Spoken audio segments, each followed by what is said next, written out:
अस्सलाम वालेकुम नाजरीन, खुशामदीद कहते हैं आपको अपने उसी प्रोग्राम में जिसे आप बाकायदगी से हर हफ्ते देख पाते हैं, जिसका नाम है टेक्स अ फैमिली। और इसमें हम बातचीत करते हैं ऐसे नशे के मरीज़ों की फैमिलीज़ के बारे में जो कि अपने किसी प्यारे की वजह से इस बीमारी को शेयर करती हैं और इस बीमारी से सफ़र भी करती हैं। और आज के प्रोग्राम में ख़ुसूसी तौर पर हम जिक्र करेंगे कि फ़ैमिली का इस बीमारी के ट्रीटमेंट में क्या रोल होता है और किस तरह वो अपने मरीज़ को सपोर्ट कर सकती हैं ताकि वो बीमारी से निजात हासिल कर सके या बीमारी को मैनेज कर सके। और मामूल की तरह हमारे प्रोग्राम में मेरे साथ शरीक गुफ्तगू हैं मैम उज़्मा सदाकत। अस्सलाम वालेकुम मैम। वालेकुम अस्सलाम। कैसी हैं? बिल्कुल खैरियत से हैं। सो मैम, आज का फॉर्मेट जो जैसे मैंने अनाउंस किया है उसी हवाले से मैं आपसे पहला सवाल ये पूछना चाहूँगी कि इंडोर ट्रीटमेंट में और आउटडोर ट्रीटमेंट में फैमिली का सपोर्टिव रोल क्या हो सकता है किसी भी पेशेंट के लिए? फैमिली का रोल बड़ा ही सपोर्टिव है। जब हम नशे की बीमारी से रिकवरी तक के सफ़र की बात करते हैं तो फैमिली का जगह जगह बड़ा पॉजिटिव और कंस्ट्रक्टिव रोल है। अगर फैमिली वो प्ले करने की तरफ जाती है तो यकीनन वो अपने पेशेंट को नशे से बहाली तक बड़े अच्छे तरीके से लेकर जा सकते हैं, जिसमें ना सिर्फ मरीज़ नशा छोड़ देता है बल्कि वो नशा छोड़ना सीख भी लेता है और लंबे अरसे तक फिर नशा वो छोड़े ही रखता है और अपनी लाइफ को ना सिर्फ प्रोडक्टिव बनाता है बल्कि अपने लिए भी और दूसरों के लिए भी कोई सुख जो है वो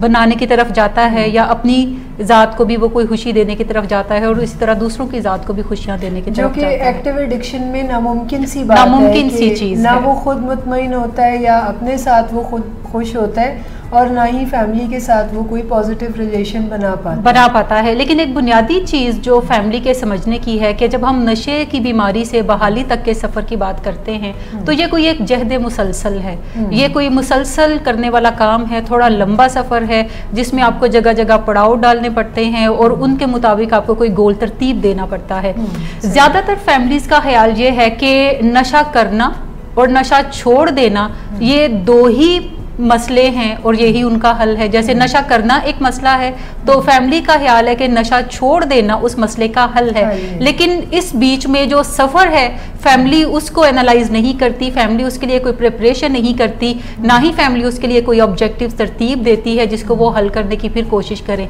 फैमिली का ख्याल है कि अगर वो नशा कर रहा है तो सिर्फ कह देने से कि तुम नशा मत किया करो, थोड़ी पाबंदियाँ लगाने से, नशे के नुकसानात उसको समझाने से और कुछ लेन देन उसके साथ करने से या चीज़ों को रोक देने से, घर से निकाल देने से शायद वो नशा छोड़ने की तरफ जाएगा। ये बुनियादी गलती जो है वो फैमिली मेंबर्स करते हैं और उन्हें लगता है कि शायद अगर वो नशे के नुकसानात पेशेंट को बताएंगे तो उसके अंदर कोई मोटिवेशन डेवलप होगी नशा छोड़ने की, अगर वो उसके रवैयों को बदलने की कोशिश करेंगे तो कोई मोटिवेशन डेवलप होगी जो कि उसे नशा छोड़ने की तरफ माइल कर सके। और तीसरी एक चीज़ कि वो अगर ऐसे तरीकों को इस्तेमाल करेंगे जिससे कोई लेन देन उनमें से निकलता हो या कोई रिवॉर्ड्स जो हैं उसके वो रोक लेंगे तो शायद वो नशा छोड़ने की तरफ जा सके। एक्सपर्ट्स ये कहते हैं, जिसमें बुनियादी काम डॉक्टर फोक का है जो कि ना सिर्फ एक बिहेवियर चेंज एक्सपर्ट हैं बल्कि स्टैनफोर्ड यूनिवर्सिटी के प्रोफेसर भी हैं, वो ये कहते हैं कि कोई एक मुनज़्ज़म तरीके से आप नशों को या रवैयों को चेंज कर सकते हैं, नशों को छुड़वा सकते हैं और रवैयों को चेंज कर सकते हैं और ये कोई गेस वर्क नहीं है। ज़्यादातर फैमिलीज़ अपने मरीज़ के रवैयों में जो तब्दीली लाना चाहते हैं वो अंदाज़ों के ऊपर लेकर आते हैं। सो प्रोफेसर साहब ये बताते हैं, प्रोफेसर फोक, के ये एक मुनज़्ज़म तरीके से करने वाला काम है जिसको आप स्टेप बाय स्टेप अगर करेंगे तो ना सिर्फ आप इस काम को बखूबी सरअंजाम दे सकते हैं बल्कि अपने मरीजों की ज़िंदगियों में बेहतरी और बहाली जो है वो भी ला सकते हैं। अच्छा, यहाँ पर मैं आपसे एक सवाल पूछना चाहती हूँ आपको रोक के कि जब हम बात करते हैं फैमिलीज़ के डूज़ एंड डोंट्स की, यानी कुछ ऐसे काम होते हैं जो रिकवरी को परसिस्ट करने के लिए फैमिली को करते रहना चाहिए, जैसे आपने कहा ये एक जोहदे मुसलसल है, ये रुकने का अमल नहीं है, इसमें हर वक्त कुछ ना कुछ करना है। सो कुछ काम करने के हैं और कुछ काम ऐसे हैं जो फैमिली को नहीं करने चाहिए जिनका आपने भी जिक्र भी किया है।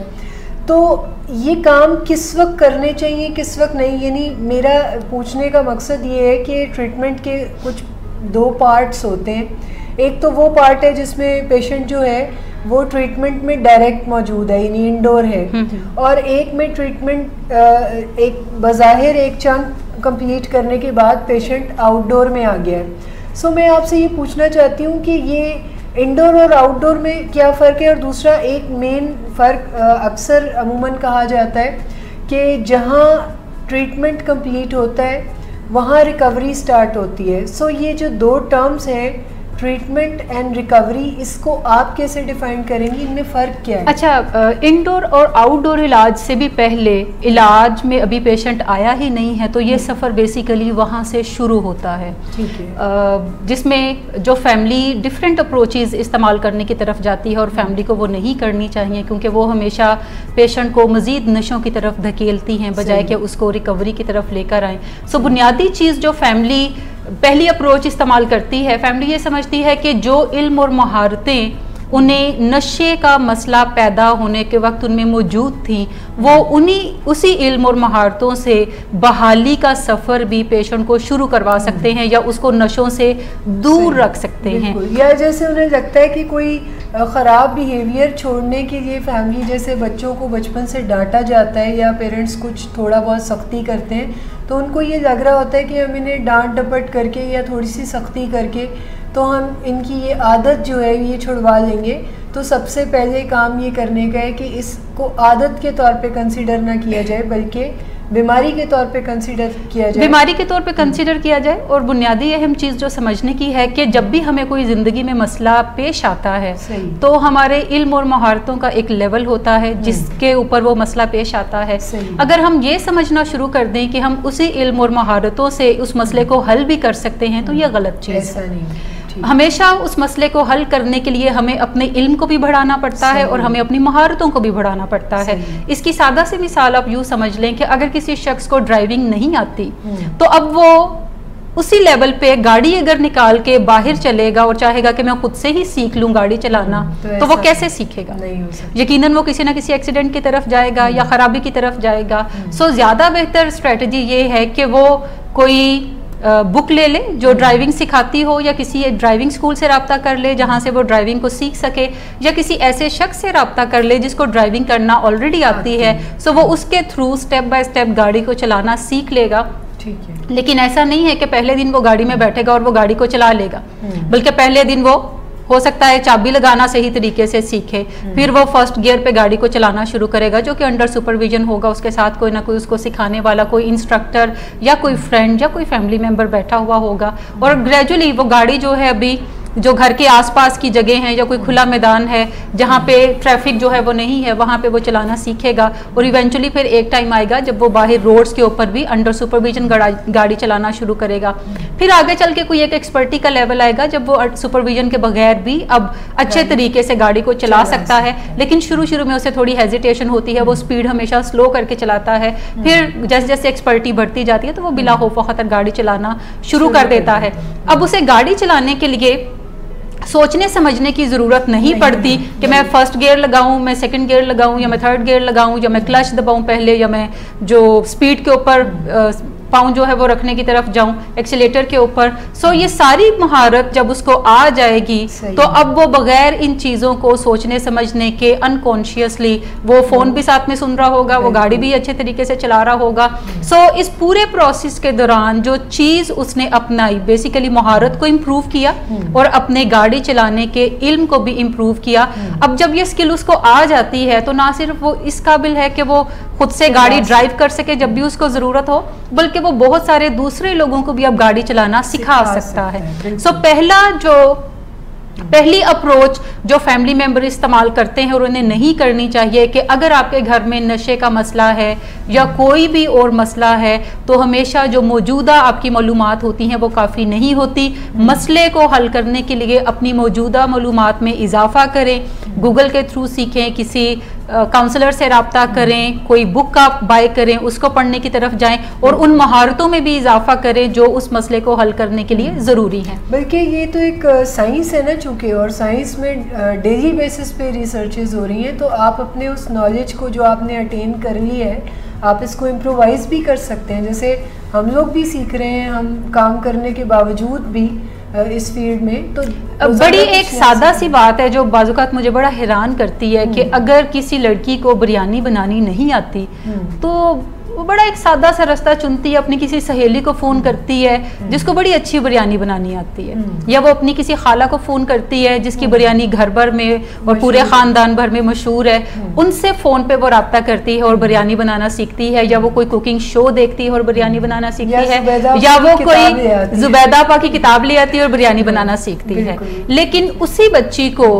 जब घर में कोई रिलेशनशिप के इश्यूज होते हैं तो वो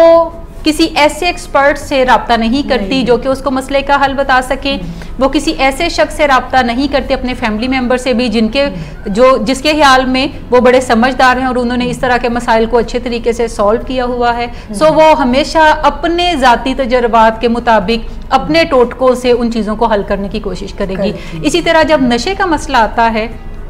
तो हम किसी काउंसलर से रब्ता करने की बजाय, किसी एक्सपर्ट से सीखने की बजाय हम खुद ही उस मसले को अपनी समझबूझ के मुताबिक हल करना चाहते हैं। जब बिरयानी पकाने जैसा सादा मसला आप खुद से हल नहीं कर सकते तो जो नशे की बीमारी है या कोई भी क्रोनिक इलनेस है, ये बड़े मसाइल हैं, ये कोई छोटे मसाइल नहीं है जो वक्ती कुछ करने से ठीक हो जाएंगे। इनके लिए जैसे मैंने पहले भी कहा कि एक मुसलसल जिद्दोजहद में से आपको गुजरना पड़ता है, आपको मुसलसल सीखते रहना पड़ता है और फिर जाके कहीं आप इन मसाइल को हल कर सकते हैं। सो पहली चीज कि हमेशा नशे के मसले को या मूड डिसऑर्डर्स को या बिहेवियरल इश्यूज को खुद से अपनी मौजूदा मालूमात से हल करने की कोशिश ना करें, अपनी मालूमात को बढ़ाएं। नंबर 2, अपनी एक्सपर्टीज को बढ़ाएं, महारतों को हासिल करें ताकि आप उन मसाइल को हल कर सकें। अच्छा, दूसरी एक बुनियादी गलती जो फैमिली मेंबर्स करते हैं कि वो एक ही दम बड़ा मंसूबा बना लेते हैं। बिल्कुल ऐसे ही है, और नताइज पे ही नज़र रखते हैं कि फिर हम कुछ ऐसा करें जिससे कि नतीजे जो हैं वो फौरन एग्जैक्टली कि बड़ा मंसूबा क्या है कि ये नशा कर रहा है और ये छोड़ दे, अब ये नशा छोड़ दे। ये एक बड़ा मंसूबा है। नशा करने और नशा छोड़ने के दरमियान एक लंबा सफर है जिसमें से आपको कदम कदम गुजरना पड़ता है। उसके अंदर आप कोई प्लेन से ट्रैवल नहीं कर सकते, आप कोई ट्रेन से ट्रैवल नहीं कर सकते, आपको कदम कदम चलना पड़ता है और हर दिन को गुजारना पड़ता है। अगर आपके पास अच्छा नॉलेज है, अगर आपने नई महारतें सीखी हैं तो आपका हर गुजरता दिन जो है वो पहले से ज़्यादा बेहतर होने लगता है। अगर आप उसे अपनी समझबूझ के मुताबिक किसी एक्सपर्ट की समझबूझ से हल करने की कोशिश करते हैं तो सफ़र में आसानी पैदा होती है। लेकिन अगर आप अपनी समझबूझ के मुताबिक उस सफ़र को तय करने की कोशिश करते हैं तो ना सिर्फ आपके पाँव छलनी होते हैं बल्कि आपका दिल भी जख्मी हो जाता है। जो है वो बड़े हाई लेवल की होती है, हाई लेवल की होती है और हर रोज नाकामियों से वास्ता जब आपका पड़ता है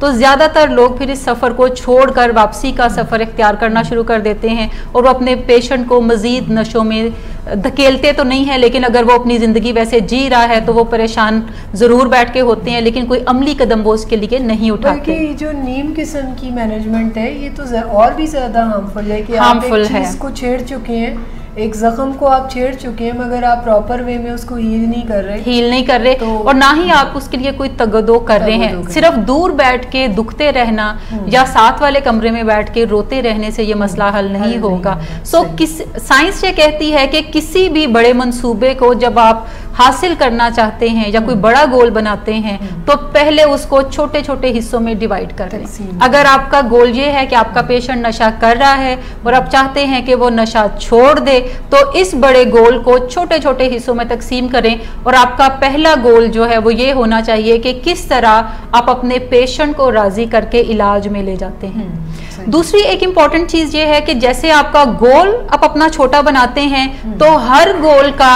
एक खास लेवल होगा,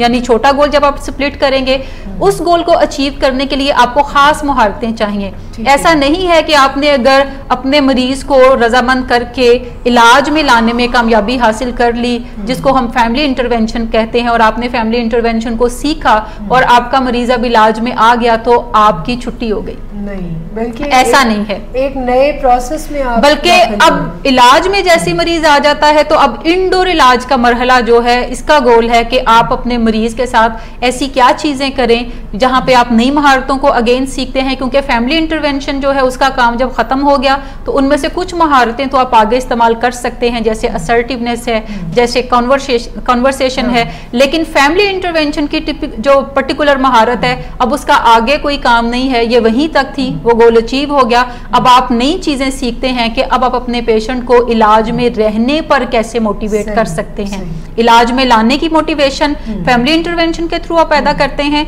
और इलाज में रखने की मोटिवेशन जो है वो आप एक प्रोसेस इंटरवेंशन के थ्रू उसके अंदर डेवलप करते हैं, जो कि हर दिन आपको कुछ ना कुछ उससे बातचीत करनी होती है, हर दिन कुछ ना कुछ नई महारतों के मुताबिक उसको हैंडल करना होता है, जिससे आपका पेशेंट जो है वो फिर अच्छे तरीके से इलाज को अपनाता है और इलाज में रहना शुरू करता है, और प्रोडक्टिविटी उसकी हर रोज जो है वो बढ़ती चली जाती है। जब आप इंडोर इलाज को कंप्लीट कर लेते हैं तो उसके अब बाद का मरहला है आउटडोर इलाज। इंडोर इलाज में आपने जो भी सीखा, अब इसका मतलब ये नहीं है कि वहीं तक बात खत्म हो गई। अब इलाज में जब आउटडोर आप इलाज में जाएंगे तो आपका सिर्फ मरीज इलाजगाह में जाएगा डेली बुनियादों पे और आपको जाने की जरूरत नहीं है, आप अपने रोजमर्रा के कामकाज में इन्वॉल्व हो सकते हैं, तो ऐसा हरगिज नहीं है। आउटडोर इलाज में जाने के बावजूद भी आपको अपने मरीज के साथ अगर एक सपोर्टिव रोल में रहना है और इलाज की प्रोडक्टिविटी को बढ़ाना है तो आपको भी इलाजगाह में जाना पड़ता है। अगर हर रोज आप नहीं जा सकते तो जो भी रिक्वायरमेंट्स आप अपने काउंसलर से मिलकर तय करते हैं कि आप कब आ सकते हैं वहां पे, लेकिन अगर आप हर रोज 2 घंटों के लिए वहां पे जाएं और ग्रुप सेशंस को अटेंड करें तो इससे ना सिर्फ आप इलाज की इफादियत को बढ़ा लेते हैं बल्कि अपने मरीज के साथ आपके बड़े अच्छे ताल्लुकात भी डेवलप होना शुरू हो जाते हैं। जो खराबियां पैदा होने का अंदेशा होता है या वो जो मरीज की और फैमिली की आपस में, क्योंकि अब चीज़ें ज़ाहिर है पहले जैसी नहीं रही, फैमिली चूँकि इनेबल नहीं कर रही और फैमिली बड़े कंपोज वे में लेके चल रही चीज़ों को, तो ऐसे में पेशेंट में जो फ्रस्ट्रेशन डेवलप होती है उसको भी फैमिली बड़े अच्छे तरीके से डील कर सकती है। यहाँ पर पेशेंट और फैमिली दोनों की सूदिंग जो है वो इससे रिलेटेड है। बुनियादी चीज़ ये है कि जब भी आप कोई लंबा सफ़र शुरू करते हैं, फ़र्ज़ करें आप पाकिस्तान से अमेरिका जाना चाहते हैं और आपको रास्ते में कोई 2-3 जगह स्टे करना पड़ता है, आपकी फ़्लाइट आपने ऐसी ली है जहाँ पे 2-3 जगहों पे स्टे करना पड़े। आप पाकिस्तान से अबू धाबी पहुँचते हैं तो इसका मतलब ये नहीं कि अब आप वापस आ जाएं और अपने मरीज़ को आगे जाने दें।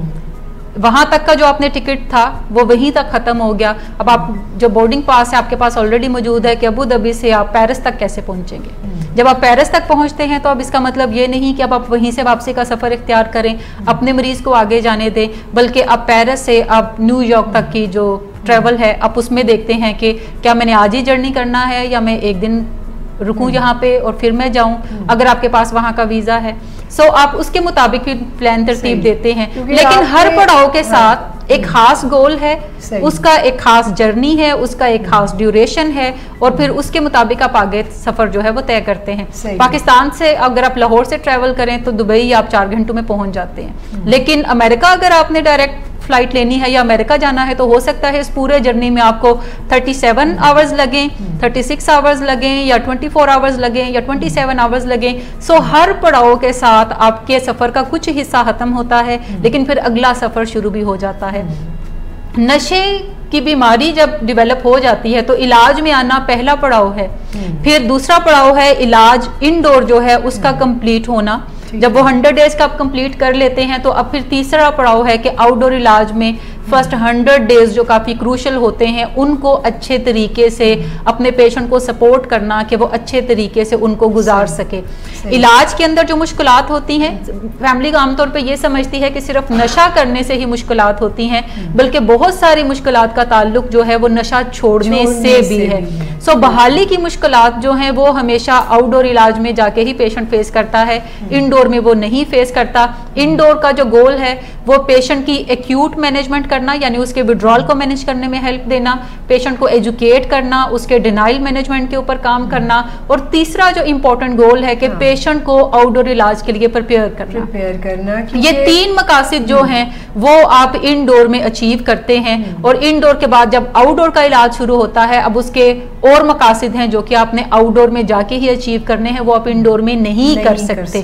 सो फैमिली अगर अपना सपोर्टिव रोल आउटडोर इलाज में भी बरकरार रखती है, फर्स्ट 100 डेज ज्यादा क्रूशल पोटेंशियल होते हैं जिसमें पेशेंट रिलैप्स की तरफ ज़्यादा जा सकते हैं। सो अगर आप मौजूद हैं अपने पेशेंट के साथ, हर रोज़ जा रहे हैं ट्रीटमेंट के अंदर और अपने पेशेंट के लिए सपोर्टिव हैं, तो यकीनी तौर पर आपके पेशेंट के लिए इन तमाम मराहल को तय करना कदरे आसान हो जाता है। रिकवरी चूंकि एक लंबा सफर है, सो ये आसान नहीं है, ये थोड़ा मुश्किल काम है। कोई भी लंबा प्रोजेक्ट जो है वो मुश्किल आपको लगता है, लेकिन अगर 4-5 लोग मिल के उस काम को कर रहे हैं तो उससे थोड़ी आसानी पैदा हो जाती है। आप आपस में अपनी फीलिंग्स को शेयर करते हैं, अपनी मुश्किलात को शेयर करते हैं। इससे ना सिर्फ फैमिली में यूनिटी भी बढ़ती है बल्कि आपके ताल्लुकात अच्छे हो जाते हैं, क्योंकि अच्छे वक्तों के जब आप साथी हैं तो फिर आप हैं, लेकिन एक्चुअल साथी वो होता है जो बुरे वक्तों में आपका साथ देता है। आपको हमेशा वो लोग याद रहते हैं जो डिफिकल्ट टाइम में आपके साथ होते हैं, जिनकी थोड़ी बहुत सपोर्ट भी अगर आपको मिल जाती है तो आप हमेशा उन्हें याद रखते हैं। लेकिन अगर कोई फैमिली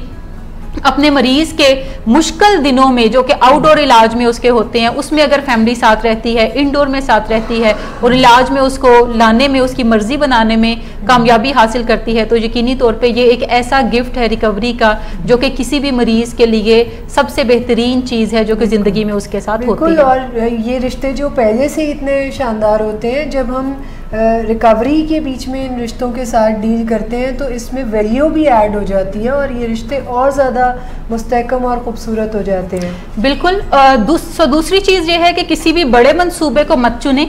जब भी आप बड़ा मंसूबा चुनते हैं तो उसको छोटे छोटे हिस्सों में तकसीम कर लें, चंक्स बना लें और हर चंक का कोई एक गोल रखें। उसके लिए जो स्ट्रेटजीज हैं वो तरतीब दें और देखें कि कौन सी खास महारतें उस हिस्से को अचीव करने के लिए चाहिए। हर जब आप गोल अचीव करके दूसरे हिस्से में जाते हैं तो उसके लिए नई महारतों की जरूरत होती है। जब आप वो लर्न करते हैं, उस हिस्से को अचीव कर लेते हैं, तो तीसरे हिस्से में शिफ्ट कर जाएं जो कि आउटडोर इलाज है। अब उसके लिए आपको और तरह की महारतों की जरूरत है। आप हर लेवल के साथ साथ अपनी महारतों को भी बढ़ाते चले जाते हैं और मरीज को आसानी उसकी जिंदगी में पैदा करना शुरू कर देते हैं। अच्छा, इसमें एक और बड़ी मजेदार बात है, आपने बहुत ही अच्छे तरीके से एक्सप्लेन किया कि जब हम एक बहुत बड़ा गोल सेट कर लेते हैं तो हमें सिवाय फ्रस्ट्रेशन के और कुछ नहीं मिलता, और जैसे ही हम उसको चंक्स में तकसीम करते हैं तो फिर होता ही है कि जैसे ही एक छोटा चंक हम अचीव करते हैं थोड़ी एफर्ट और थोड़े टाइम में, तो हमारी पर्सनल मोटिवेशन भी तो इन्हांस बिल्कुल बिल्कुल इन्हांस होती है। एक सेंस ऑफ अचीवमेंट आपको आती है और आपको लगता है कि आप इस काम को कर लेंगे। लेकिन नशा करना और नशा छुड़वाना, अगर आप इस लंबे प्रोजेक्ट को एक ही चंक में देखते हैं तो फिर ये काफी आपको मुश्किल काम लगेगा। और बहुत सारी फैमिलीज जो हैं वो सिर्फ ये सोचकर ही पीछे हट जाती हैं कि ये काफी ज्यादा मुश्किल काम है, सो वो नहीं कर सकते। सो यहाँ पे जब आप छोटे चंक्स में तकसीम करेंगे और ग्रेजुअली स्टेप बाय स्टेप उन्हें अचीव करते जाएंगे तो ना सिर्फ आपकी मोटिवेशन जो है वो बरकरार रहती है, बल्कि आपको महारतें जैसी आती हैं, स्किल्स आप सीखते हो, तो फिर आपको उसको हैंडल करना भी अच्छे तरीके से आ जाता है। अच्छा, तीसरी एक चीज है जो कि ज्यादातर ऐसी फैमिलीज करती हैं जो कि नॉलेजेबल होती हैं, पढ़ी लिखी फैमिलीज हैं, उनका ख्याल ये होता है कि ग्रेजुअली जब मरीज हमारा कुछ नफ्सियाती मराहल में से गुजरेगा और इसकी मर्जी बन जाएगी तो फिर हम इसको इलाज में लेकर जाएंगे, या हो सकता है जब इसकी मर्जी बने तो ये खुद ही नशा छोड़ दे, ये आपके कहने से नशा नहीं छोड़ेगा। साइंस ये कहती है कि ये जो नफ्सियाती मराहल में से आप अपने मरीजों को गुजारते हैं, इससे कोई छोटी मोटी आदत को तो आप चेंज कर सकते हैं, लेकिन बीमारियों पे आप असरअंदाज नहीं हो सकते। बिल्कुल ऐसे ही है, बिल्कुल ऐसे ही। आज से काफ़ी साल पहले की अगर मैं बात करूं, लाइक 1980s में ये कॉन्सेप्ट आया कि जो कि एक डॉक्टर जेम्स ओ प्रोचेस्का ने दिया, जिसको वो ट्रांस थ्योरेटिकल मॉडल उन्होंने कहना शुरू किया। ट्रांस थ्योरेटिकल मॉडल ये है कि किसी भी शख्स के रवैयों में चेंज कैसे आप ला सकते हैं। 1980 से पहले ज्यादातर कॉन्सेप्ट ये था कि अगर आप सिर्फ से नो टू ड्रग्स का जो एक बड़ा दौरा था कि सिर्फ नो कहने से ही ड्रग्स जो है वो शख्स छोड़ देगा, और एक स्लोगन बड़ा फेमस था जो कि आजकल भी बड़ा फेमस है, दो कि अब उसकी प्रोडक्टिविटी इतनी ज्यादा नहीं है, लेकिन स्टिल आपको अक्सर लोगों के मुंह से वो आप सुन सकते हैं, और वो है just say no to drugs. बड़े बड़े बैनर्स पे भी बाजुकात लिखा होता है, जब भी कोई मूवमेंट निकलेगी तो लगाएंगे कि just say no to drugs. 1964 में नाइकी जो है वो डेवलप हुई, जो कि एक बड़ा ब्रांड है शूज का और स्पोर्ट्स गुड्स का। सो उन्होंने एक अपना स्लोगन साथ मेंटेन किया जो है just do it, just do it से भी मुराद वही है कि जो भी काम करना है, बट एक दिन आपने तय किया, दूसरे दिन कर गुजरे। और जब आप कर गुजरे तो इसका मतलब है कि अब आपको करना भी आ गया। Same just say no to drugs जो स्लोगन है, ये भी उसी पैटर्न के ऊपर स्टैब्लिश किया गया। Just say no to drugs पहले स्टैब्लिश किया गया, जस्ट डू इट जो है नाइकी ने, वो बाद में स्लोगन। सो ये 1980 से पहले यही एक कॉन्सेप्ट था कि जो काम अगर आप करना चाहते हैं तो इरादा करें और बस कर गुजरें, इसके अलावा और कोई दूसरी इसमें राय नहीं है, कोई दूसरी चीज नहीं है जो कि आप कर सकें। सो डॉक्टर जेम्स और प्रोचास्की ने एक मॉडल तरतीब दिया कि कोई भी चेंज जो है वो आप सिर्फ कहने से नहीं लेकर आते। अगर आप जस्ट डू इट के फार्मूला पे काम करते हैं और एक दिन आप उठते हैं, शूज पहनते हैं और वॉक पे निकल जाते हैं और आप कोई 1 घंटे की वॉक करके आते हैं, तो कल नेक्स्ट डे आपकी मोटिवेशन काफी डाउन होती है, क्योंकि आप काफी थकावट का शिकार होते हैं, आपको वो काम करने की आदत नहीं होती और आप उस काम को फिर कदरे छोड़ देते हैं। 2-4 दिन के बाद फिर आप एक दफा वॉक पे जाएंगे, फिर छोड़ देंगे, फिर वो में दर्द भी तो होती है जो कि उसकी अपनी साइंसी वजूहात हैं, लेकिन ग्रेजुअली फिर आपकी वो मोटिवेशन जो आपने एक दिन बड़ी बनाई वो अगले दिन जो है वो ढेर हो गई और फिर आपने वो जूते जो है वो साइड पर रख दिए और दोबारा कभी वॉक पे आपने नहीं गए। सो उसके बाद डॉक्टर प्रोचास्का ने ये एक कॉन्सेप्ट दिया जो कि ट्रांस थ्योरेटिकल मॉडल कहलाता है। उनके मुताबिक कोई भी शख्स जब अपने रवैयों में चेंज लाना चाहता है या किसी भी बड़ी तब्दीली की तरफ या छोटी तब्दीली की तरफ जाता है तो वो मुख्तलिफ मराहल में से गुजरता है। उनमें से सबसे पहला मरहला जिसको वो प्री कंटेम्पलेशन कहते हैं, यानी गौर फिक्र से भी पहले का मरहला। फर्ज कर लें अगर किसी शख्स ने स्मोकिंग छोड़नी है या वेट कम करना है और लोग उसको कहते हैं कि आपका वेट ज्यादा है, आपको कम करने की तरफ जाना चाहिए, और अभी उसने सोचना शुरू नहीं किया कि उसका वेट कोई 10 kg ज्यादा है, उसको लगता है कि ठीक ही है, शादी हो गई है तो इतना वेट तो बढ़ ही जाता है लड़कियों का। या अगर आप खाते हैं और दिन में कोई एक्टिविटी नहीं करते, जॉब पे रहते हैं ज्यादा टाइम, तो कोई बात नहीं, 10 kg ऊपर नीचे हो जाए तो इससे कोई फर्क नहीं पड़ता। और आमतौर पर अगर आपका वेट 10 to 15 kg ज्यादा है तो कोई देखने वालों को भी बड़ा फर्क महसूस नहीं होता। यूजुअली लोग ऐसे लोगों को कहते हैं कि बड़े हेल्दी होगी हो तुम, जबकि वेट पुट ऑन करना ये एक अनहेल्दी चीज है जिसको हमारा कल्चर जो है या कोई भी कल्चर जो है वो बड़े पॉजिटिव पैराए में देखता है। सो गौर फिक्र करने से पहले की जो स्टेज है, पहले तो शख्स उस पे होता है कि वो अंदाजा ही नहीं करता कि उसको ये चेंज लाने की जरूरत है, वेट कम करने की जरूरत है, या इवन बहुत सारे लोग हैं जो कि सिगरेट पीते हैं और वो अभी सोचते ही नहीं कि उन्हें स्मोकिंग जो है वो छोड़ने की जरूरत है। उनके ख्याल में कूल चीज है, वो करते हैं, कभी कभार फैमिली को कोई प्रॉब्लम नहीं होता, उनके पास मनी है, वो उससे और उन्हें ऐसे लगता है मेरी हेल्थ पे भी इसका कोई असर नहीं है। यहाँ हम हाई महकमा सेहत वाले खप डालते रहते हैं, सो इससे कोई फर्क नहीं पड़ता। सो वो स्मोकिंग जो है वो कंटिन्यू करता है। फिर दूसरी एक स्टेज आती है जिसमें आप स्मोकिंग जब कर रहे होते हैं तो कोई शख्स आपको कहता है कि देखें स्मोकिंग के ये नुकसानात हैं, आपको नहीं करनी चाहिए, इससे आपको ज़्यादा फर्क नहीं पड़ता। लेकिन अगर किसी शख्स की छोटी बेटी आती है और पैकेट पकड़ती है और कहती है कि अब्बू आप ये चीज़ ना करें, तो ये एक बड़ा इवेंट है उसके लिए कि उसका दिल डोलता है और वो सोचता है कि ये मुझे मेरी बेटी के सामने तो नहीं करने चाहिए। और ये चीज़ जो है वो उसको सोचने पे मजबूर करती है कि शायद मुझे इसको क्विट करना चाहिए। अभी वो प्रिपेयर्ड नहीं है, लेकिन दूसरी स्टेज है कि जिस पे वो गौर फिक्र करना शुरू कर देता है, जिसको हम कंटेम्पलेशन की स्टेज कहते हैं, कि यहाँ पे वो सोचना शुरू करता है। इसी तरह से अगर हम नशे की बीमारी की बात करें तो उसमें पहली स्टेज तो वो सोचता ही नहीं। दूसरी स्टेज है कि कोई रोड एक्सीडेंट हो गया, कोई चलान हो गया जो कि ड्रिंकिंग की वजह से है और उसमें कंसंट्रेशन लेवल ब्लड के अंदर ज्यादा है अल्कोहल का, तो उससे लगता है कि अच्छा ये कोई ऐसी चीज है जो कि मुझे छोड़नी चाहिए, नहीं करनी चाहिए। सो तीसरी स्टेज है प्रिपरेशन की, जिसमें वो अभी छोड़ता तो नहीं है सिगरेट पीना, लेकिन वो कोई तैयारी करना शुरू कर देता है, वो सिगरेट के नुकसानात के ऊपर पढ़ना शुरू कर देता है, वो सोचना शुरू करता है कि मैं अगर छोड़ने की तरफ जाऊंगा तो मुझे कॉन्स्टिपेशन शायद हो जाए क्योंकि मुझे खाने के बाद सिगरेट पीने की आदत है,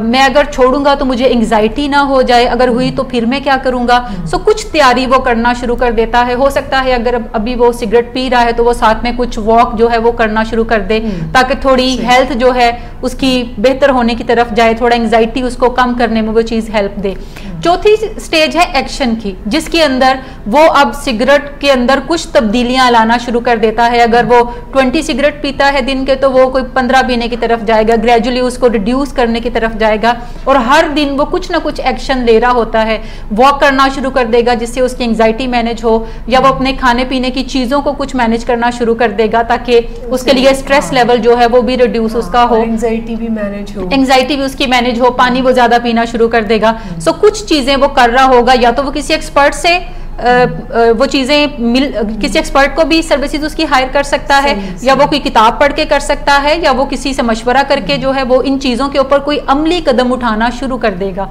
अगर वो 6 मंथ तक ये अमली कदम उठाता रहता है और अपनी जो स्मोकिंग की उसकी हैबिट है उसको मैनेज करने में कामयाबी हासिल कर लेता है, और फिर अगले 2 साल तक, जिसको हम मेंटेनेंस स्टेज कहते हैं, अगले 2 साल तक वो सिगरेट नहीं पीता और हेल्दी एक्टिविटीज में इन्वॉल्व रहता है, तो फिर कोई एक लास्ट स्टेज, टर्मिनेशन की स्टेज आती है, जिसका मतलब है कि अब वो दोबारा स्मोकिंग की तरफ नहीं जाएगा, या अब जो उसका रवैया था वो कंप्लीट जो है वो इंटीग्रेट कर गया है उसके न्यू लाइफस्टाइल के साथ, और दोबारा वापस जाने की जरूरत नहीं उसको पड़ेगी। जब हम छोटी किसी आदत की बात करते हैं तो ये एक तरीकाकार है जो हमारे अंदर एक सेल्फ रियलाइजेशन हमें देता है और हमें मोटिवेट करता है to make some positive changes in our life, और हम उसके लिए कोई ना कोई अमली काम करने की तरफ भी जाते हैं।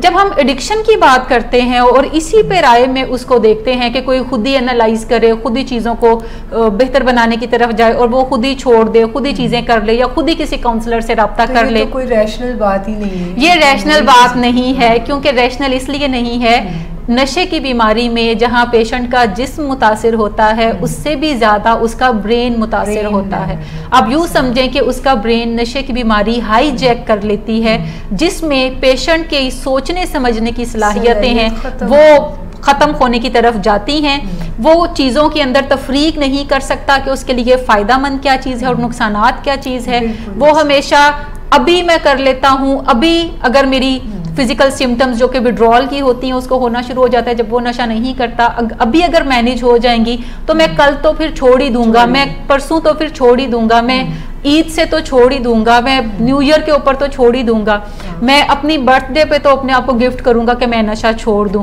सो वो हर दिन को इस तरह गुजार रहा होता है कि मैं आज कर लूंगा, कल नहीं करूंगा, परसों नहीं करूंगा। सो ये जो सारे नफ्सियाती मराहल हैं ये कोई छोटी मोटी आदत को तो चेंज करने में हेल्प दे सकते हैं हमें, जहाँ पे हमारा ब्रेन भी एक्टिव हो और हमें वो सपोर्ट कर रहा हो अपनी जिंदगी में पॉजिटिव तब्दीलियां लाने के लिए। लेकिन किसी ऐसे मरीज से ये तवक्को करना जिसका ब्रेन हाईजैक्ट है, जो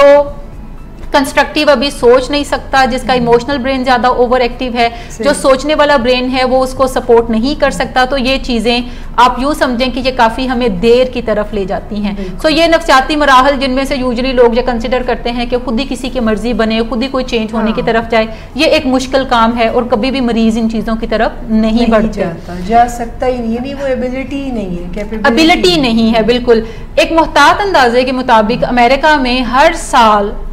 हर दिन तकरीबन 350 लोग मर जाते हैं नशे की बीमारी की वजह से, और उनके अहलेहाना जो है वो इंतजार कर रहे होते हैं कि कब इनके अंदर रियलाइजेशन आए, कब ये रेडी होने की तरफ जाए, तो ये इलाज में खुद ही जाएगा या हम ले जाएंगे और इसके अंदर कोई हम तब्दीली लाने में कामयाबी हासिल करेंगे। सो आप मरीज की मर्जी का इंतजार नहीं करते रहते, बल्कि आप आगे बढ़ते हैं, उठते हैं और कोई इनिशिएटिव लेते हैं उसके लिए जो कि अभी वो लेने का अहल नहीं है, अभी वो लेने के काबिल नहीं है। सही, यानी जो आपने मुझे एक बड़ा ही, पहले तो मैं आपको इस बात पे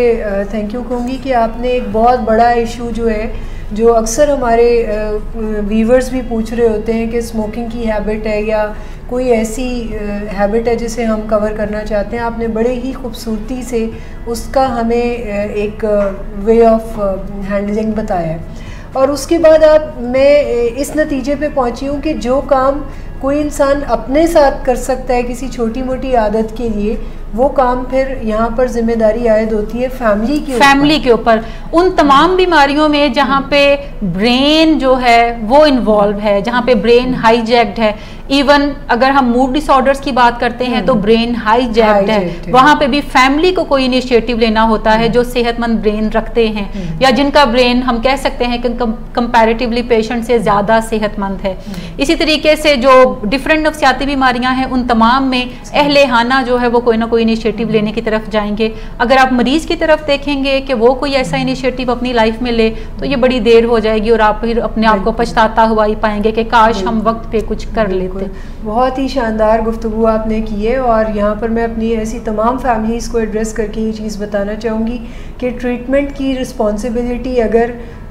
पेशेंट पे देखें तो वो 49% है और अगर फैमिली पे देखें तो वो 51% है। यानी बजाय इसके कि हम ये कोसते रहें कि ये देखो इलाज के बाद भी ये नशा नहीं छोड़ा, तो यहाँ पर हम सबको चाहिए कि अपनी अपनी रिस्पॉन्सिबिलिटीज़ की तरफ नज़र करें और हमारे करने के क्या काम है उन कामों की तरफ आएँ। इसके साथ ही मैं आपसे छोटी सी ब्रेक की इजाज़त मांगूंगी। हम ब्रेक के बाद आपके पास आएंगे और आपके जहन में अगर कोई क्वेश्चन है, अगर कोई बात आप पूछना चाह रहे हैं या कुछ आप शेयर करना चाह रहे हैं तो आप कमेंट्स के ज़रिए हमें लिख सकते हैं। और अगर आपके जहन में कोई ऐसा सवाल है जो आप हमसे पूछना चाहते हैं और आप अपनी आइडेंटिटी भी शो नहीं करना चाहते तो आप हमें इनबॉक्स भी कर सकते हैं अपने सवालात। हम अपने नेक्स्ट शो में आपके सवालों को ज़रूर एड्रेस करेंगे।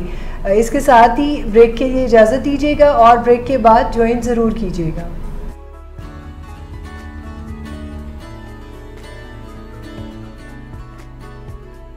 और ऐसी ही हम बहुत सी चीज़ों पे आज बातचीत करेंगे कि जिनको आप अपने जहन में रख सकते हैं जब आप ईद के मौके पर कुछ भी बनाएं, कुछ भी खाएं। और अपने आप को डिप्राइव करने की बिल्कुल भी ज़रूरत नहीं है, अपने आप को महरूमी का शिकार करने की बिल्कुल भी ज़रूरत नहीं है कि ईद पे सब खा रहे हैं और आप नहीं खा रहे जस्ट बिकॉज क्या वेट के प्रोजेक्ट पे काम कर रहे हैं। वेट का प्रोजेक्ट आपको डेप्रीवेशन से तो रोकता है, जो एक्चुअल वेट प्रोजेक्ट है वो आपको ये बिल्कुल नहीं कहता कि आप अपनी कंफर्ट फूड से, यानी कंफर्ट फूड से मुराद है जो आपकी पसंदीदा खाने हैं, जो आपकी पसंदीदा फूड है उससे अपने आप को महरूम करें। जो लोग अपने आप को कंफर्ट फूड से महरूम रखते हैं वो अल्टीमेटली ऐसे किसी भी फेस्टिव ओकेजन पे आकर मैंने देखा है उनको कि वो बड़ी आसानी से स्लिप हो जाते हैं। पूरा 1 महीना, 2 महीने, हफ्ता, 10 दिन, ये 6 महीने वो काफ़ी ज़्यादा इस प्रोजेक्ट पे काम करते हैं। एंड देन फिर अल्टीमेटली जो ईद का दिन होता है उस दिन वो कहते हैं अच्छा आज तो हम जो है वो खाएंगे, और वो जो एक दिन का खाना होता है उससे काफ़ी ज़्यादा फिर उन्हें आगे चल के डिस्टर्बेंस होती है क्योंकि मेटाबॉलिज्म वैसा जो है वो आदी नहीं होता, स्टमक डिस्टर्ब हो जाता है, बैली जो है वो चूँकि ये स्टमक आपका श्रिंक हो चुका होता है, सो उसके लिए काफ़ी मुश्किल हो जाता है उन फैट्स को जो है डील करना। जो नाख्वानदा और गरीब तबका है उसमें डोमेस्टिक वायलेंस कम है। हाँ, और जो ऊंचा तबका है, अमीर तबका है, एलीट क्लास है, जो बहुत पढ़े लिखे लोग हैं और बहुत रिच लोग हैं, उनमें डोमेस्टिक वायलेंस बहुत ज़्यादा है। और ये सूरत हाल है कि वो ज़रा इसे छुपाने में कामयाब रहते हैं काफ़ी अर्से तक, जबकि गरीबों में ये बात ज़्यादा छुपी नहीं रहती। और वैसे तो डोमेस्टिक वायलेंस हर तबके में है और दिन ब दिन बढ़ता जा रहा है। दुनिया भर में जहाँ तहज़ीब व तमद्दन बेहतर हो रहा है और हम तवक्को करते हैं कि ऐसी चीज़ें दुनिया में कम होंगी जी, और यूनाइटेड नेशन इस पे बहुत काम कर रहा है पिछले कोई 70 साल से, लेकिन कुछ ऐसी क़ुव्वतें हैं, कुछ ऐसी पुरअसरार क़ुव्वतें हैं जो कि डोमेस्टिक वायलेंस को बढ़ाने का बायस बन रही हैं। आज हम फोकस करेंगे किस तरह पेरेंट्स मोटिवेट कर सकते हैं यंगस्टर्स को, अपने चिल्ड्रंस को, कि वो एग्जीक्यूटिव स्किल्स सीखें और सीखने की तरफ आएँ। तो मोटिवेशन का आज हमारा टॉपिक है, पेरेंट्स कैसे मोटिवेट करें अपने टीनेजर्स को। बेसिक टॉपिक तो हमारा ये है कि कैसे पेरेंट्स मोटिवेट कर सकते हैं। कुछ ऐसी गाइडलाइंस हम डिस्कस करेंगे, क्योंकि बहुत सारे बच्चे नहीं चाहते, मतलब उनको तो उनके पॉइंट ऑफ व्यू से लाइफ बिल्कुल ठीक जा रही होती है ना, कि अगर वो ज़रा फास्ट ड्राइविंग कर रहे हैं और रिस्क को असेस नहीं कर रहे और अगर उनका टाइम मैनेजमेंट पुअर है, सो उनको सम टाइम बच्चों को ये नहीं भी प्रॉब्लम समझ रहे होते कि ये प्रॉब्लम है, पेरेंट्स ज़रूर समझ रहे होते हैं। तो आज के प्रोग्राम में ख़ास करके हम ये डिस्कस करेंगे कि ऐसे बच्चों के साथ कैसे पेरेंट्स जो है वो काम कर सकते हैं।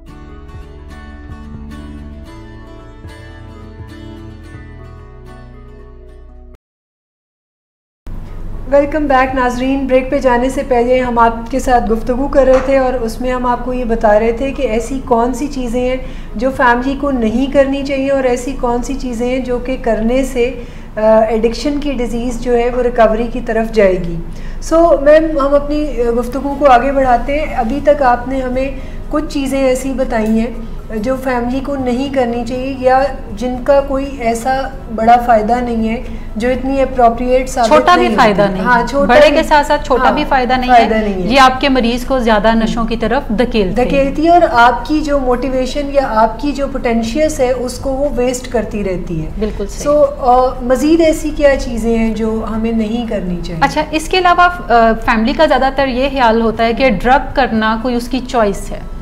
जबकि जब हम नशे की बीमारी की बात करते हैं तो ये चॉइस से काफ़ी आगे की कोई चीज़ बन जाती है। यह पसंद और नापसंद का मामला नहीं है, बल्कि नशा उसकी ज़रूरत बन चुका है जिस्म की, जिसको वो चाहने के बावजूद भी छोड़ नहीं सकता। फैमिली को ये चीज़ अंडरस्टैंड करने की ज़रूरत है कि कोई भी बाशऊर शख्स जो अक्ल रखता है वो कभी भी अपने वसाइल को और अपनी अकल को अपने खिलाफ इस्तेमाल नहीं करेगा।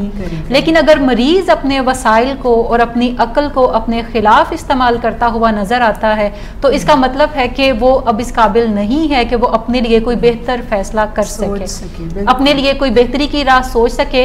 ये एक तयशुदा चीज है कि कोई भी शख्स जानते बूझते अपनी जिंदगी को बर्बाद करता हुआ नजर नहीं आता। वही शख्स जो कि अपनी जिंदगी को बर्बाद अगर कर रहा है तो इसका मतलब है कि अब उसकी मर्जी का कोई ज्यादा अमल दखल नहीं रहा, बल्कि वो जो चीजें करने पे मजबूर है और कोई न्यूरोलॉजिकल चेंजेस पीछे उसके ब्रेन में हो चुकी हैं जो कि उसे अब सेहत की तरफ जाने की इजाजत नहीं देती या कोई ऐसा प्रोडक्टिव काम करने की इजाजत नहीं देती जिससे उसकी जिंदगी में कोई बेहतरी आए। नशा एक डाउनवर्ड स्पाइरल है, या नशे की बीमारी एक डाउनवर्ड स्पाइरल है जिसमें हर गुजरते दिन के साथ मरीज जो है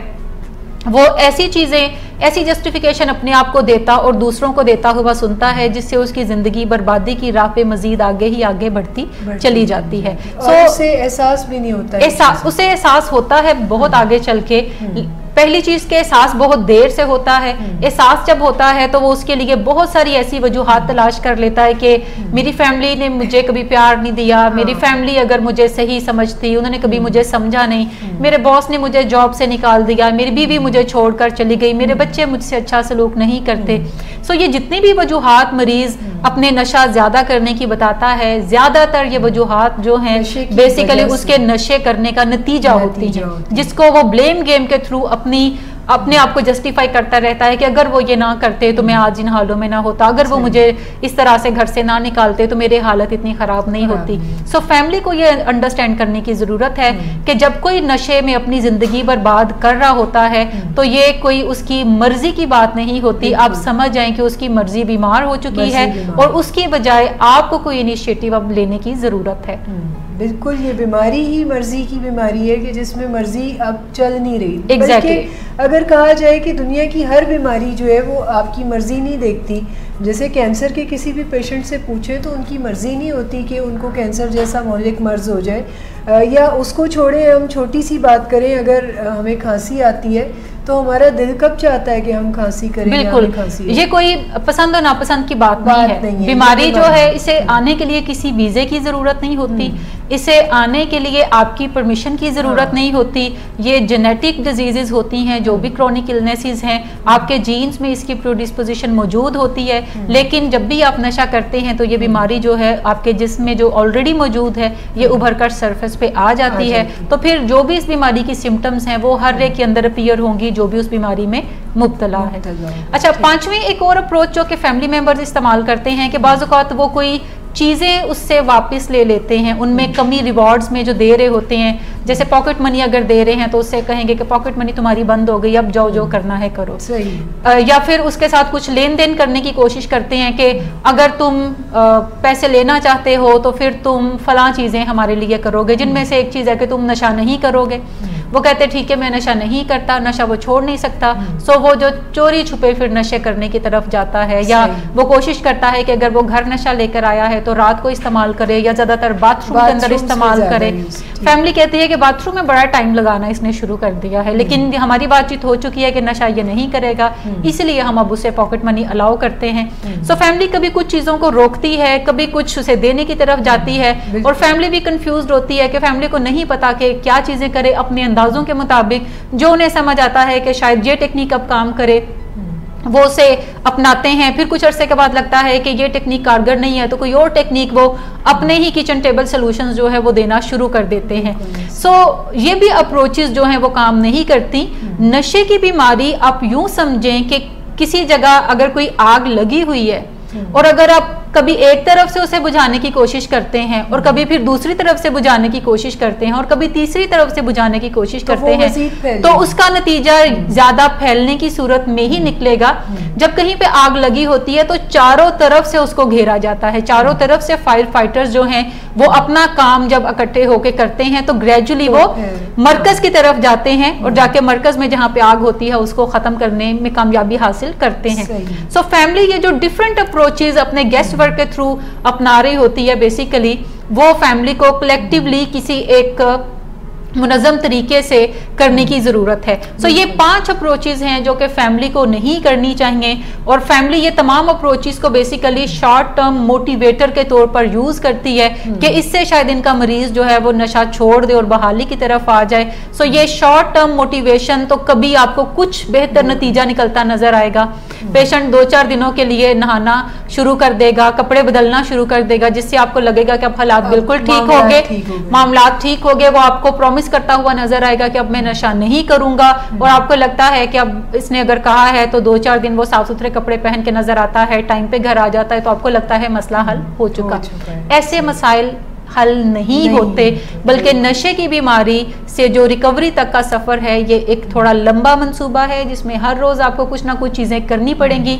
डॉक्टर फॉग ये कहते हैं कि ये कोई गेस्ट वर्क नहीं है, बल्कि ये एक मुनज़्ज़म और मुसलसल अमल है जिसके थ्रू आप अपने मरीज़ के रवैयों में बेहतरी जो है वो ला सकते हैं। बिल्कुल कॉन्स्टेंटली और परसिस्टेंटली ही जो काम किए जाते हैं उनका इस बीमारी के इलाज में फ़ायदा होता है। और कोई शॉर्ट टर्म फिक्स करना, शॉर्ट टर्म फिक्स तो सिर्फ नशा है, और जब भी हम कोई शॉर्ट टर्म फिक्स ढूंढते हैं तो इसका मतलब है हम कोई उससे वक्ती नतीजा जरूर निकलता है, लेकिन जब लॉन्ग टर्म प्रॉब्लम होते हैं तो उससे शॉर्ट टर्म सोल्यूशन से हल नहीं किया जा सकता। लंबे मसले के लिए या जो काफी देर से मसला है, मुसलसल तंग कर रहा है, तो उसके लिए फिर कोई आपको लॉन्ग स्टैंडिंग जो सोल्यूशन है उसकी तरफ ही बढ़ना पड़ेगा। बिल्कुल, क्योंकि ये क्रॉनिक डिजीज है, और यहाँ पर मैं जरूर यहाँ पे इस बात को भी करूँगी कि क्रॉनिक डिजीज का मतलब ही ये है कि जो बीमारी आती है साथ रहने के, जिंदगी भर जिसने साथ रहना। अच्छा, एक और चीज जो कि फैमिली मेंबर्स आमतौर पे इस्तेमाल करते हैं कि वो हमेशा नताइज के ऊपर नजर रखते हैं कि मरीज को हमने ट्रीटमेंट में दाखिल करवा दिया,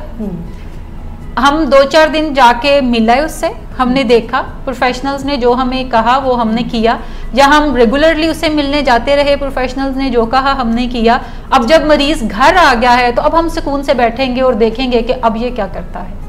यानी फैमिली ये एक फॉल्स एक्सपेक्टेशन इलाज से भी लगाती है कि जब मरीज इलाज में से गुजर जाता है या 100 डेज के ट्रीटमेंट को कंप्लीट करता है तो अब ये बिल्कुल भला चंगा हो जाएगा, अब आगे इसको किसी भी इलाज की ज़रूरत नहीं है, और वो इलाज को जो इनडोर है उसी को ही कंप्लीट इलाज कंसिडर करते हैं। उनका ख्याल होता है कि अब पेशेंट जो है वो बिल्कुल जॉब करने के लिए रेडी है, कोई बिजनेस करता है तो वो बिजनेस संभालने के लिए रेडी है,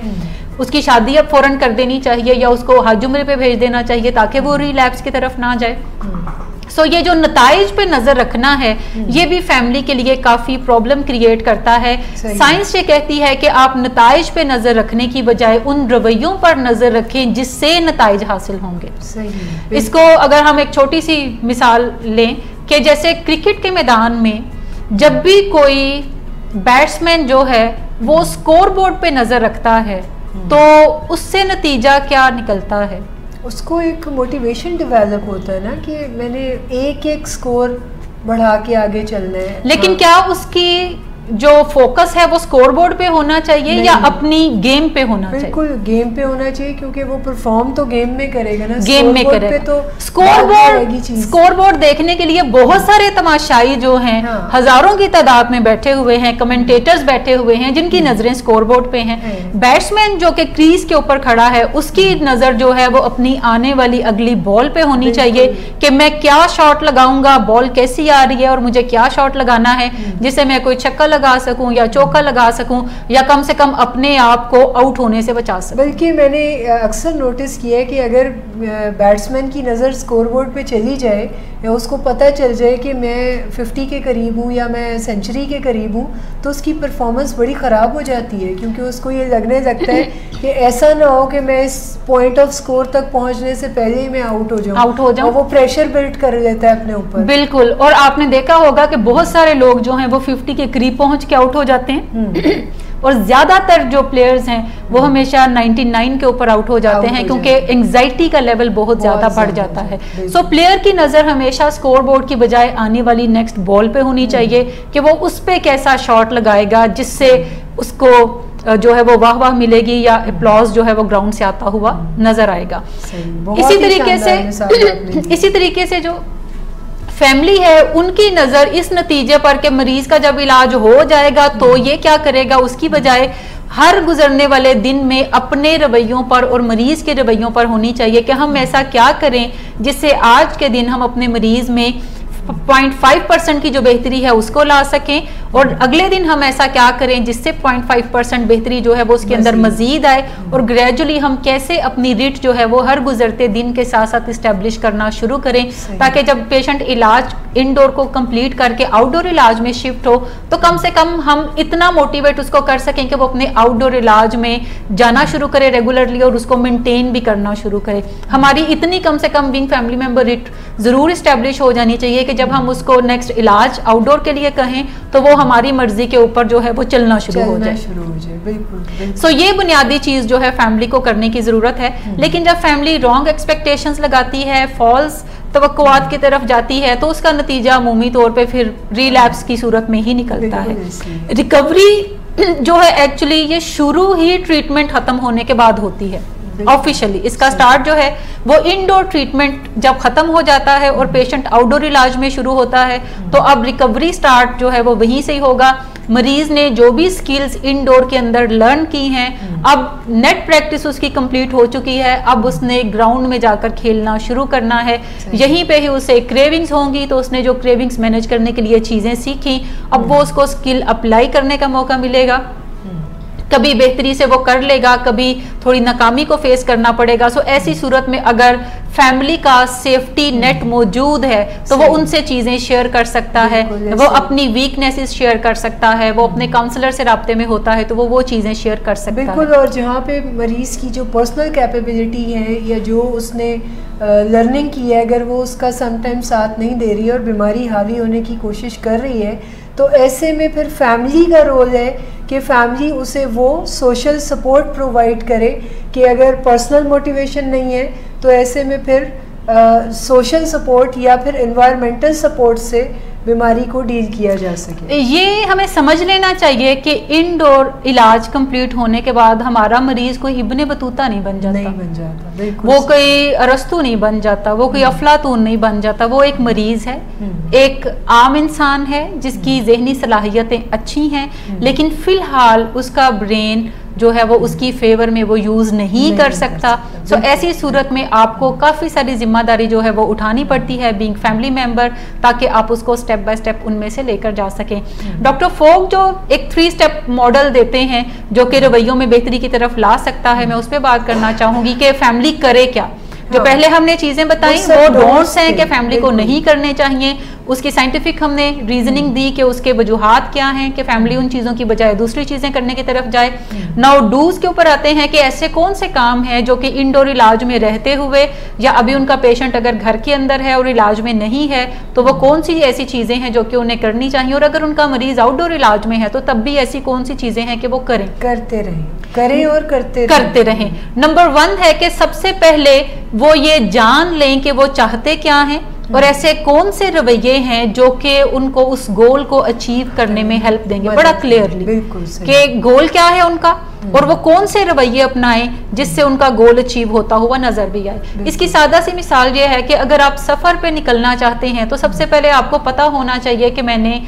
लाहौर से इस्लामाबाद जाना है, या मैंने लाहौर से फैसलाबाद जाना है, या मैंने लाहौर से कराची जाना है, या मैंने लाहौर से शेखुपुरा जाना है। सो आपको अपना गोल जो है वो क्लियर कट पता होना चाहिए कि आप जाना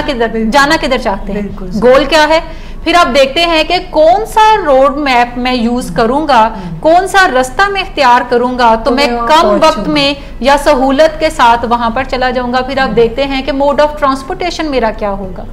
मैं ड्राइवर से सफर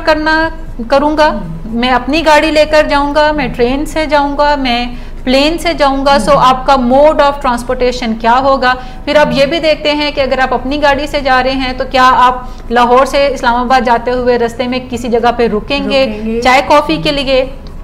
या आप थोड़ा सुस्ताना चाहेंगे, या अगर आप लाहौर से नारायण का गान जाना चाहते हैं तो आप देखते हैं कि अच्छा रास्ते में पहला पड़ाव मुझे कहाँ पर डालना है, वहां से मैं कितनी देर रुकूंगा, घंटा रुकूंगा, 2 रुकूंगा, फिर मैं आगे जाऊंगा नेक्स्ट पड़ाव पे, वहां मैं कितनी देर रुकूंगा और मैं कितने दिनों में वहां तक पहुंच जाऊंगा। मोड ऑफ ट्रांसपोर्टेशन क्या होगा, मुझे क्या तैयारी कर लेनी चाहिए, क्या चीजें मेरे लिए ले जाना जरूरी है ताकि मुझे रास्ते में कोई मुश्किलात का सामना ना करना पड़े, दिन कितने लगेंगे। और पूरा अगर आपके पास रोड मैप है तो आप उसको फॉलो करते हुए जाते हैं ताकि आपको रास्ते में अगर कोई परेशानी होती है तो आप डिटूवर्स जो है वो ले सकें और अपनी मंजिल तक आप जो है वो हर गुजरते दिन के साथ करीब से करीब होते जाएं। ऐसा ना हो कि कहीं आपको कोई प्रॉब्लम आए तो आपको यू टर्न लेना, यानी ये कोई अंदाजों का खेल नहीं है, एक प्लान, आपके पास एक पूरा प्लान होना चाहिए, किधर जाना चाहते हैं, क्यों जाना चाहते हैं, कैसे जाएंगे और कितने दिन लगेंगे,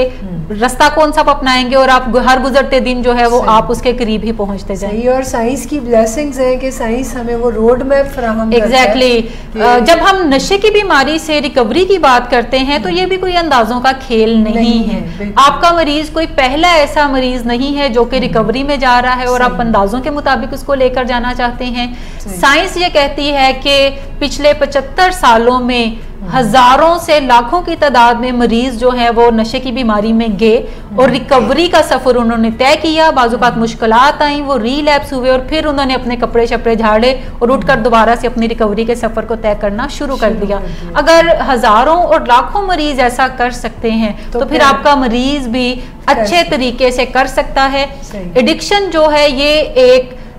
डिस्क्राइबेबल बीमारी है। ये एक आप बता सकते हैं कि इसमें क्या सिम्टम्स आएंगी, कैसे कैसे मरीज जो है वो नशे की बीमारी में आगे बढ़ता चला जाता है, हर गुजरते दिन के साथ क्या क्या अलामतें पैदा होती हैं। ये कोई छुपी चीज नहीं है, हकीकत की तरह अया है। और इसी तरीके से रिकवरी जो है ये एक कंप्लीट रोड मैप है, इसके डिफरेंट स्टेप्स हैं कि आप क्या पहले करेंगे। पहले अपने मरीज की मर्जी को इलाज में बनाएं, उसके लिए फैमिली इंटरवेंशन यूज कर सकते हैं। फिर इंडोर इलाज है, अब उसको कंप्लीट करने की तरफ जाएं, फिर आप उसे आउटडोर इलाज में शिफ्ट करते हैं। आउटडोर इलाज के अपने स्टेप्स हैं, उसके अपने मराहल हैं, अपना ड्यूरेशन है। सो वो अब हर गुजरते दिन के साथ आपका जो मरीज है वो नशे से बहाली की तरफ चलना शुरू कर देता है।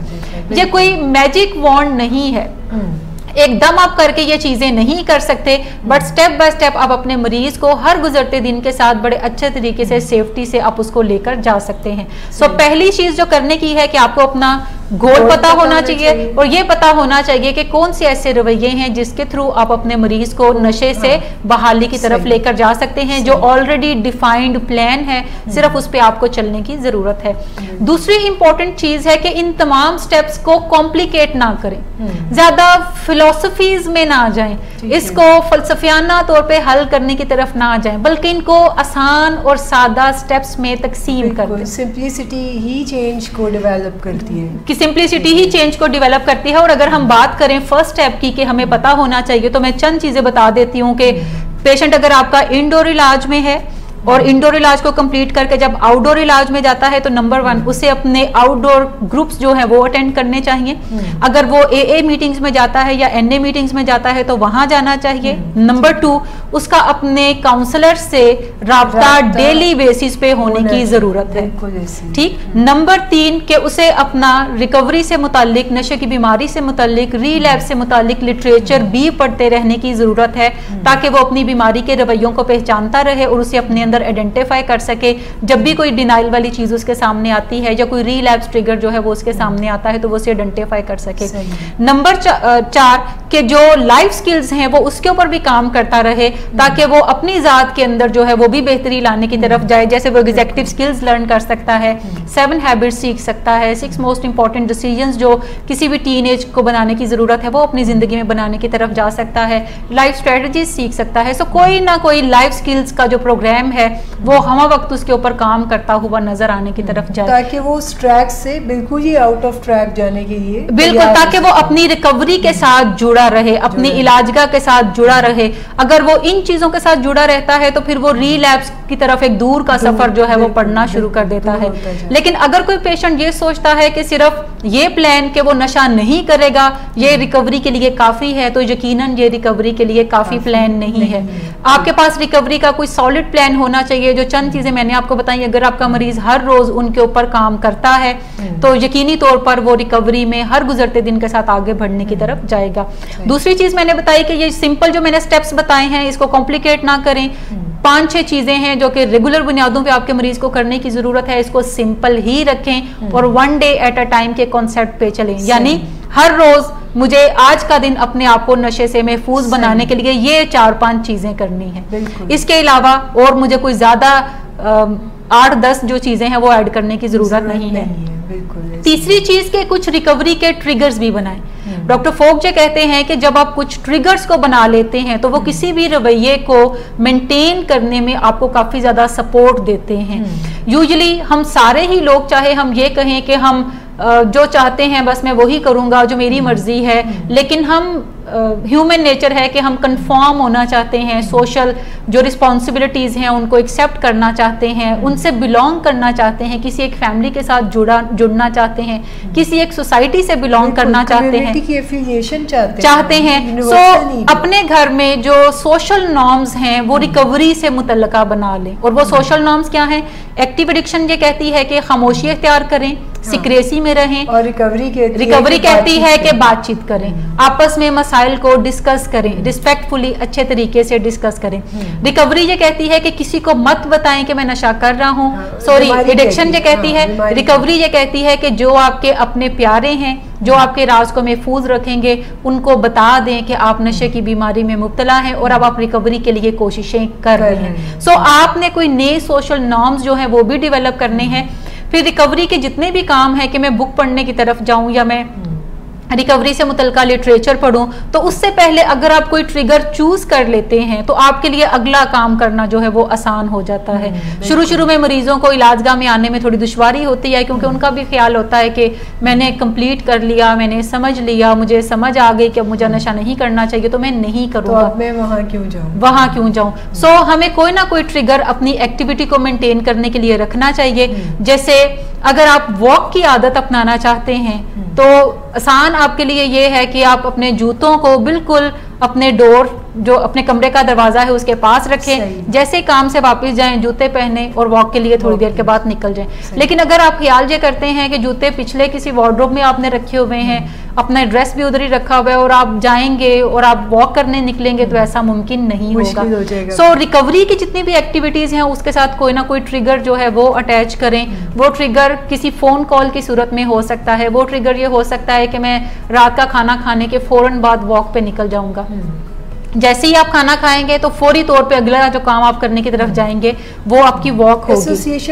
एसोसिएशन डेवलप करें ताकि आपके लिए जब भी हम दो चीजों को पेयर कर लेते हैं तो हमारे लिए दूसरी चीज को करना आसान हो जाता है। और जबकि पहली चीज हम अपनी मर्जी से कर रहे होते हैं, जरूरत के तहत कर रहे होते हैं या हम उसे चूज करते हैं। जैसे अगर किसी भी पेशेंट को या फैमिली को अपने मरीज को इलाजगाह में लाने में आउटडोर में मुश्किल पेश आती है तो मरीज ये तय करता है कि मैं आने से पहले 10 मिनट अपनी फेवरेट कज़न को कॉल करूंगा या अपनी फेवरेट खाला को कॉल करूंगा, और वो उससे बात करता है और उससे अगला स्टेप होता है कि अब मैं आउटडोर इलाज का जो ग्रुप है उसके जाने के लिए निकलूंगा। सो जब आप एक एक्टिविटी करते हैं तो दूसरी के लिए आप फौरन रेडी हो जाते हैं। ये 3 काम हैं सादा से, जो कि अगर कोई फैमिली अपना लेती है तो ना सिर्फ अपने मरीज को इंडोर इलाज में बल्कि आउटडोर इलाज में भी कामयाबी से लेकर जाती है, और अपनी जिंदगियों में खुशियों के साथ साथ बहाली जो है वो भी लेकर वो भी इंटैक्ट हो जाती है। और बहुत ही मुफीद और शानदार गुफ्तगू हो रही है, और मेरा तो दिल नहीं चाह रहा है इस प्रोग्राम को यहाँ पे एंड करने के लिए, लेकिन टाइम चूँकि हमारे पास कम है और ख़त्म हो गया है, और मैं दिल तो मेरा ये चाहता है कि अभी इस गुफ्तगू को मज़ीद आगे बढ़ाएं, क्योंकि आज आपने एक समंदर को एक कूज़े में समो दिया, कोशिश यही की बिल्कुल। और ऐसे तमाम फैक्टर्स आपने डिस्कस कर दिए हैं बड़े ही खूबसूरत अंदाज में, कि फैमिली के लिए क्या करने की चीज़ें हैं, क्या डूज़ हैं और क्या डोंट्स हैं, किन चीज़ों के ऊपर वो रिलाई ना करें और किन चीज़ों को वो करते जाएं, तो उनके लिए ज़िंदगी में आसानियाँ पैदा हो जाती हैं, और ना सिर्फ वो ख़ुद और उनका मरीज़ भी ज़िंदगी की तमाम डायमेंशंस पे कामयाब नज़र आता है। तो इसके साथ ही नाज़रीन मैं चाहूँगी आपसे इजाज़त, मगर फिर एक मैसेज आपको देना चाहूँगी कि अगर कोई भी सवाल आपके जहन में आता है जो आप हमसे पूछना चाहते हैं, तो आप उस सवाल को कमेंट्स के ज़रिए हम तक पहुँचा सकते हैं, या हमें इनबॉक्स भी कर सकते हैं, ताकि हम अपने नेक्स्ट प्रोग्राम में आपको आपके सवाल का जवाब दें, और वो जो आसानी पैदा करने का दावा हम कर रहे हैं उस दावे में हम कामयाब भी हो सकें। सो इसके साथ ही हमें इजाज़त दीजिएगा हम दोनों की तरफ से। खुदा हाफ़िज़, अपना ख्याल रखिएगा।